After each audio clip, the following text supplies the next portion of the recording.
Top quality और consistent performance के लिए सिर्फ सिल्वर पंप नाम याद रखना।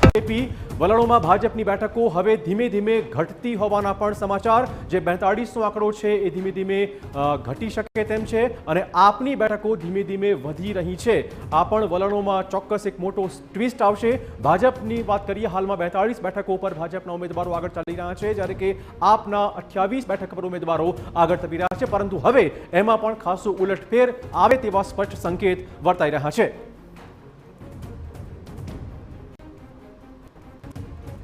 તો ઉત્તર પ્રદેશમાં પણ પેટા ચૂંટણી, જેના પણ અપડેટ આપને આપી દઈએ। ઉત્તર પ્રદેશના મિલ્કીપુરની પેટા ચૂંટણીમાં ભાજપ સતત આગળ। દેશનો સૌથી મોટો પ્રદેશ ઉત્તર પ્રદેશ, જ્યાં પણ પેટા ચૂંટણી 10,123 મતથી ભાજપ ઉમેદવાર ચંદ્રભાનુ પાસવાન આગળ ચાલી રહ્યા છે। અયોધ્યાના સમાજવાદી પાર્ટીના સાંસદ પુત્ર અજીત પ્રસાદ આ બેઠક પરથી પાછળ ચાલી રહ્યા છે। મિલ્કીપુરમાં પેટા ચૂંટણી, જેમાં પણ ભાજપ સતત આગળ વધી રહી છે। 10,123ની મોટી બઢત સાથે ભાજપ ઉમેદવાર આગળ।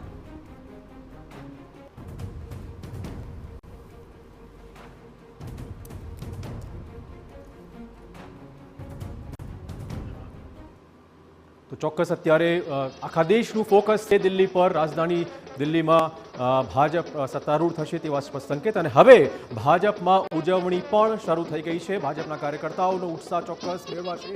27 વર્ષ પછી ભાજપ અહીંયા દિલ્હીમાં સત્તારૂઢ થવાય તેવા સંકેત મળી રહ્યા છે।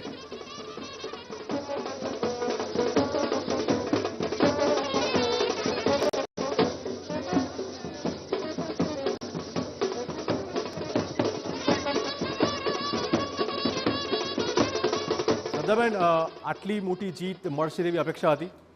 ડેફિનેટલી, કારણ કે મેં તમને પહેલાં પણ કહ્યું છે કે ભારતીય જનતા પાર્ટીના દેવદુર્લભ કાર્યકર્તા અને જે અમારું શ્રેષ્ઠ નેતૃત્વ છે આદરણીય નરેન્દ્ર મોદી સાહેબ, અમિત શાહ સાહેબ, જેપી નડ્ડાજી, ઘણા લોકોએ ત્યાં જઈને જે વિચારધારાઓની લડાઈ છે અને અમે વ્યક્તિગત લોકોને મળ્યા છે ને અમારા કાર્યકર્તાઓ એક વ્યક્તિઓના ઘરે જઈને જે પણ અરાજકતાવાદી આ લોકોની ભ્રષ્ટાચારવાળી નીતિ હતી ને લોકોને જ્યારે 10 વર્ષ સુધી તમને એક બહુ લાંબો સમય એમણે આપ્યો છે દિલ્હીના લોકોએ, અને દિલ્હીના લોકોએ બહુ ભોગવ્યું બી છે। મેં તમને કીધું ને કે ત્યાં એક લેવલના લોકો પાસે પાણી છે, તમે ફ્રી આપો છો પણ એ ડહોળું પાણી છે।